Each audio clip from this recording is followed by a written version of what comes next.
Good evening, ladies and gentlemen. It is 5:45 p.m. on Tuesday, June 11th. We are going to call the Public Works Committee to session. Mr. Bellin is here. Mr. Post? Here. Mr. Bonacci? Here. All right. This meeting this evening does need to end no later than 6:30 p.m. We have a public hearing scheduled to begin at 6:30 p.m. Is there any audience participation this evening? Seeing none. Next up is project updates. Good evening, Amy. Good evening. I think the main project update for everybody is Glenwood Drive has started now. It was started a week later than what it had intended, but they're out there and they're moving. We did miss mail delivery yesterday and today, but the boxes were installed today. Post office will deliver mail them from Monday, Tuesday, and Wednesday tomorrow. They're on the one side of the road. There will be a water shutdown to the affected residents will be notified. Cleveland Water requires that before they shut down. They make sure that it's all notified. Next week for their first tie-in, then they'll start moving from East Idlewood towards the bridge. And as I said, once we get to that bridge connection, we may have to close that road for through traffic in both directions. There was also a question about why we are leaving the road open one direction, not using other things. There is a railroad in the area. So if we were to use a signal installation, you really can't see from the distance. And we don't want anybody sitting in the railroad area, so it would have been a long zone, et cetera. Our other option was to close it down. As we discussed months ago what to do, and we decided, well, let's keep it in one direction. We believe we can, that way it's the least inconvenience to everybody. And there were some problems with people going the wrong way yesterday. I think during the day, I think they had one incident. So people are starting to get there, and I know that the mayor's talked to the police department about a little more uptick on watching that. So I think it was just a learning curve, and Okay. we should be good on that.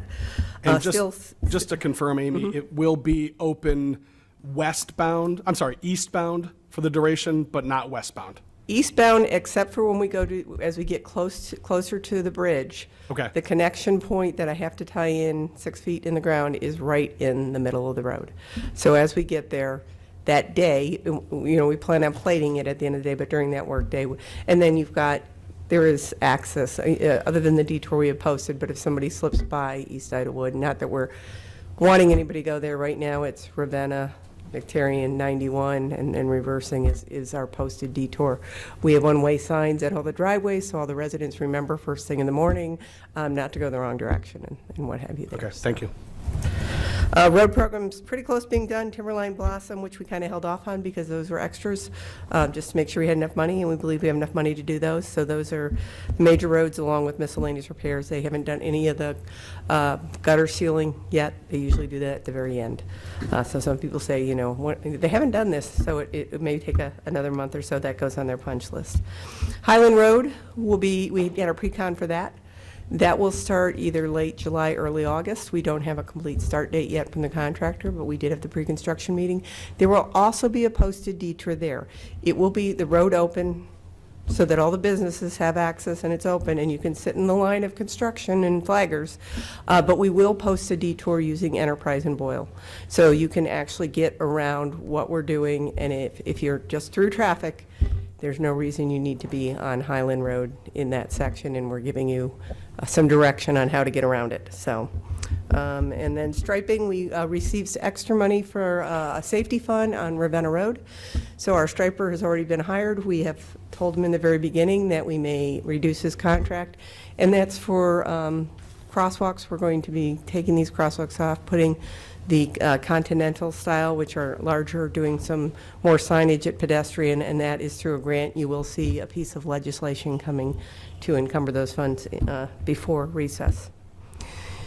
The other piece, what else we got? Just so you know, we will be bidding some projects while you're on break, and you will have those when we come back. And hopefully we are shooting for that last July meeting to have the last piece of legislation for the mayor to secure properties of ones that we've already said we can send to court. So if we don't do it, we'd send them to court and secure it that way. But we think we're going to secure 2 to 3 of those of the 4 that still remain. So we're still working on that. So you may see one more piece of legislation on that. So with that, any other questions anybody may have? Not necessarily a question, but I would like to acknowledge how thorough Patrick has been in sharing information and how responsive he's been when issues were brought up. And then I think Joe met with some residents today, and he did a great job. I have a great staff. Heard positively about I that. always and say, couldn't do it without them. I think sometimes folks go underappreciated, especially in the construction trades and with the frustration of a road closure. I think it's important that we recognize when they do good stuff too. Thank you. I got a question. I had a friend of mine whose street was torn up. He says, we had no notice that our road was going to be, one day it's fine, the next day our road was torn up. And so I was just curious. I just don't know the process. Are residents told ahead of time? Letters go out. There was one road that, out of sequence, the letters went out like not enough time for the mail to get there. Gotcha. So we got the mailing before the letter actually hit the resident there. Okay, but normally there is a letter. But yeah, we did send letters out because our staff is very small. I don't have the administration. We had them stacked on a table, and they realized, oh, we didn't get those. They got them out, and unfortunately, by the time the mail got there versus the contractor, we were a little bit late on that one. Gotcha. So I told him, quit crying and be happy your road's done. That's what I told him, right? He was just curious. It was more of a curiosity. yeah, we shoot for the A+. Sometimes Right. we get that A-. Tell you what, the road looks great, but it was really just a curiosity thing. Yeah. Nobody's angry, certainly. Yeah, he probably did get a letter after the fact, Gotcha. after he called you. Okay, no problem. Every day. Anybody else? Thank you, Amy. Thank you very much. Appreciate it. Next up on our agenda this evening is landscape updates. Hi, Ski. Good morning. Sorry. Good evening, Council, Mayor, Shannon. This is a two-part. We got some fleet maintenance and repair or some information as well. The shop handles a fleet of around 110 licensed over-the-road vehicles. The shop covers a fleet of around 75 unlicensed medium and heavy-duty vehicles such as backhoes, loaders, rollers, tractors, etc. The shop maintains about 80 small engine units such as pumps, snow blowers, weed eaters, blowers, tillers, generators, and etc. I'm not going to go through this whole list of what we have, what we maintain. It's a big list of equipment. Basically, I send you guys a report. You can see that in there. We have it. So, but the shop does perform about 280 oil changes a year, along with around 600 preventive maintenance inspections with and in between the oil changes. We do tires in-house, brakes, exhaust, suspension work, tune-ups, engine repairs, electrical, and HVAC work. We literally do all the repairs and maintenance work except for body work that is farmed out. We recently did an upper engine rebuild on a diesel engine in one of our ambulances. It cost us around $8,300 with parts and our technicians' labor costs. If we would have sent this thing out, it would have been about $16,000, $18,000. So it's a big savings on the city. The shop staff is composed of our fleet manager, a chief mechanic, Fred Bissell, who has been with the city going on 17 years. Fred has 40 years of experience and is an ACE certified master technician in all automotive and heavy-duty truck areas, including engine machining. Tom Malik is a senior master automotive technician who has been with the city for 25 years. Tom has 40 years of experience and handles many of our complicated automotive repairs as well as truck work and welding and fabrication. Dave Hendry is one of our HD heavy-duty truck technicians. Dave's specialty is in emergency vehicle repair. He is certified through the Pierce Fire Equipment Company. He has been with the city for 9 years now and has over 20 years experience in this field.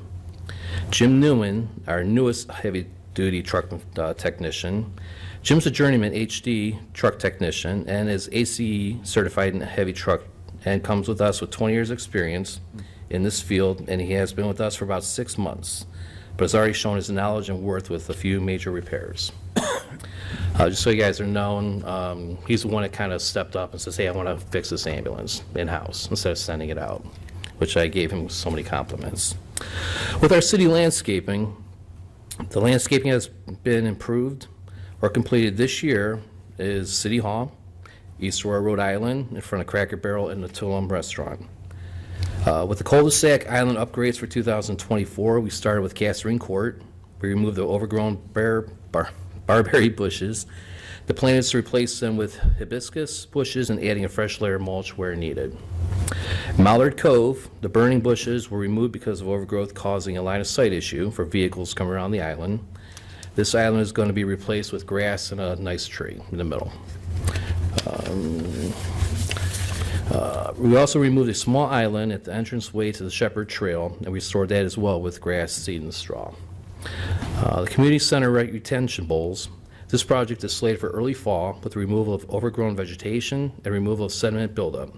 In doing so, replacing the vegetation with pollinating plants and wildflowers.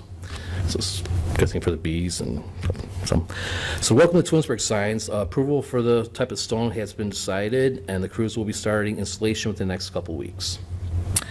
Lastly, Stone Creek Island. We're going to go ahead and remove those overgrown trees from the island, remove all vegetation growing through the stones, and replace with 2 large hudak stones and 3 to 4 smaller stones, finishing with dressing up the surface with a nice layer of the fresh white stones. Next year, we're looking at the 480, 91 flower beds on the on-ramps as you pull onto the ramps on the right-hand side.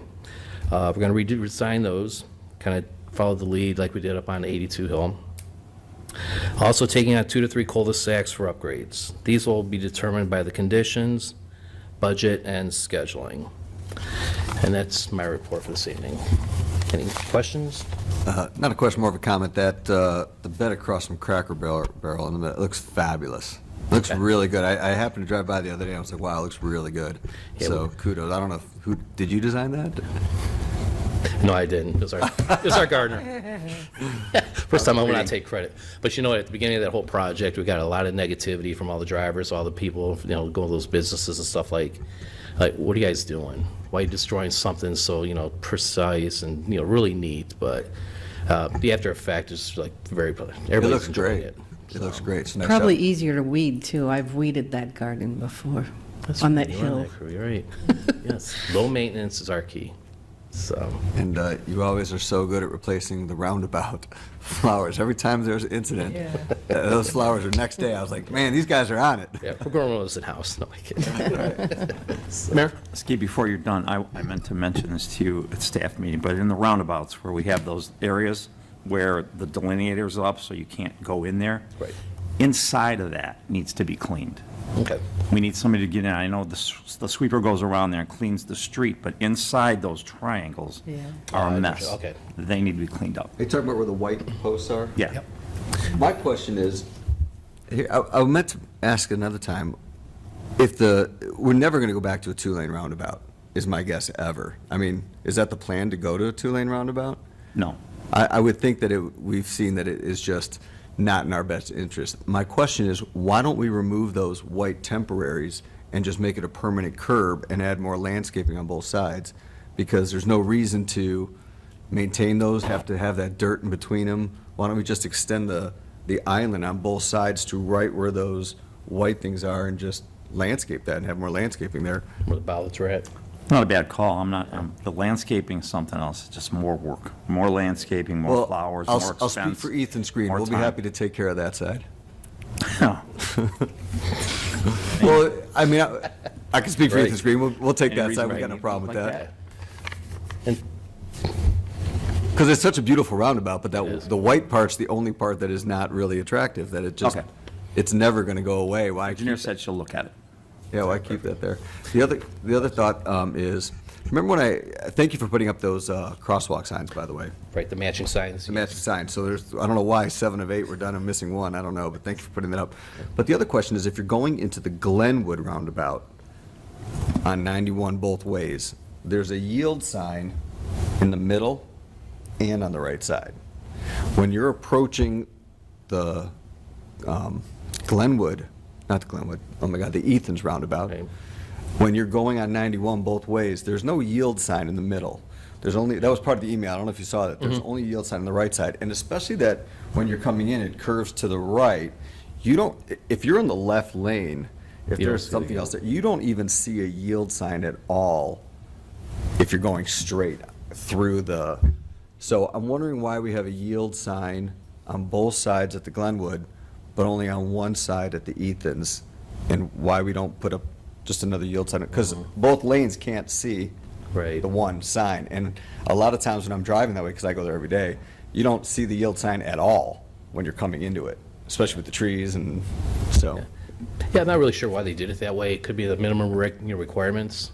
They probably followed when they installed it, because we never changed nothing or took nothing down. So there might have been Well, there used to be extra. 60 signs at the original, roundabout. And they went from 60 to maybe 30, remember that? The hawk signals, yes, I Yeah. remember those as well. But no, but I do think, though, there should be a yield sign on 91 on both, so both lanes see it.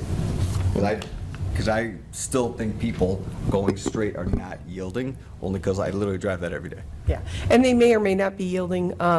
Again, it's not a full two-lane, it's the way that was originally designed. The Glenwood was a two-lane roundabout and fully that. When we put in the one at Meadowood, it was not a two-lane roundabout, so the designers would have put in what signs were, per the manual, required. Okay. We never took down the extra yield sign. It's been hit a number of times. It has been gone down a few times. So the extra yield Because our biggest problem between all the roundabouts is the southbound direction at the Glenwood roundabout, getting people to yield. And that's always been our biggest fender bender area in there, because people don't, for some reason at that roundabout, are less likely to yield than what we're seeing at the Meadowood. So we haven't taken it down for the sheer reason of we still have people that just want to fly through that one and not yield to traffic that is already in the roundabout, which is already in the intersection, because your roundabout is an intersection. Okay. I just don't think that having a yield sign on the left and the right lane, being that two lanes are Okay. coming in, and when you're driving north on 91, heading north, you can't see that yield sign at all, because it's to the right and there's trees there. So you got two lanes coming in, you really don't see one yield sign at all. It's just my opinion. I really think you should, go drive by and take a look. Definitely look into it, yeah. And there's a sign already there, you could just attach it to it, to the other sign that's already there, just a yield sign, just so people. And Mayor, to answer your question about those white areas, yeah, we try to do that on second shift during, like, closer to nighttime, not to obstruct traffic and stuff. We'll blow it out with blowers, then take our brooms and clean them up. This year? If I can get, yeah. Thanks. Okay. Anybody else? So Dennis, thanks for reporting on what gardening landscaping is taking place. I think there's a perception that the landscaping focus has been in limited parts of Twinsburg, and you described a vast part of our city. So your plan to get the new look and feel throughout our city with plants is happening. It's just when it happens on a cul-de-sac in one neighborhood, we don't necessarily see it, or one intersection coming off the highway, and realizing that you have a plan, I think, is important. And the work, the end result looks spectacular. So I think, obviously, things along Ravenna Road get a little bit more traffic and notice, but I appreciate how you shared where work's been done and how it is throughout the city and not just on Ravenna Road. Yeah, So very proud of the crews. They do a great job out there, and appreciate them so much. And Absolutely. your fleet management, I love that report. Thank you. All right, thanks, Chuck. Thanks, Keith. I appreciate it. One more question for Amy, actually. Is there any sidewalk update on Liberty, or is it still at a holding pattern? The Liberty sidewalk? We did not get funding from our last round of applications. Okay. I thought We're we s- applied yeah, for something else, we still didn't get it. No, Okay. no. I haven't heard anything. We applied for that in traffic signals through the Congress, and, that one's a long shot, so no, we did not, I have not heard anything on those. So again, we'll keep looking for that. We were going to, after construction goes, get a surveyor in to get our survey done so that we can at least lay out some sort of design and start looking at, what the next steps. 2025 is, again, a TASA grant application through AMATS. If we have plan readiness further along, it gets rid of a lot of the red flags and helps with the review process in the scoring, because TASA projects seem to slip the most in the AMAT schedule, because you end up with a lot of red flags after the fact when people, they look like easy projects, but there's always something that gives you a little Not snag. an easy project. Yeah.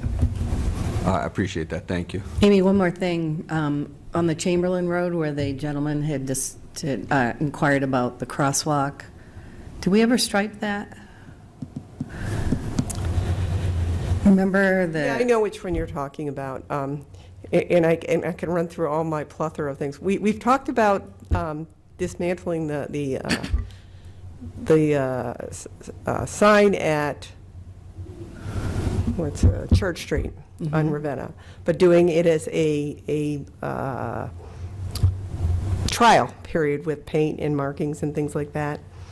In that trial period, I'm looking at it, not feeling comfortable without installing at least a solar-powered pedestrian crosswalk. And again, it would be a trial period. We wouldn't actually do the hard intersection when we did that. So if we basically trialed, took it out, I would have another, if it didn't work, I would have a nice lighted signal to move. So I was looking at, well, if it didn't work and we weren't moving forward, I now have the equipment for service department to take over there. Okay. So that's kind of where I am with that one. Okay. I haven't heard from him lately. Have No, you? I think we may have changed the striping pattern in our striping program, but I'll have to check, and I will check on that. Okay. Versus what we've got there. I'm not sure if it's a continental style over there or not. All right, thank you. I do have one more question, actually. I'm sorry. I know. I know that Mr. Stauffer came in here a while ago asking if he lives at the bottom of Glenwood Hill down there, and I know that he was complaining that they were going back and forth. I don't know any of the story. I just know that he came in here that one day and he wasn't happy about it. It's been years going back and forth, and then I saw a lot of construction being done over there. I was just curious. Was that us doing the construction? Was that him doing the construction? It was not, it was him, we settled with him, and it's done, it's closed. Okay, so we settled on that. Okay, perfect. That's all I wanted to know. Yeah. Okay. Thanks, you Thank two, I you. appreciate it. All right, next up is unfinished business, new business, and miscellaneous. Mr. Post, I have nothing, thank you. I think I've said enough. all right. Mr. Bonacci, Nothing. all right. Anybody else from council, Mayor? No, sir. No? No. All right. We have no absent members to excuse. That said, the next meeting of the Public Works Committee will be on Tuesday, October 8th, 2024. And with that, I will adjourn the Public Works meeting at 6:07 PM.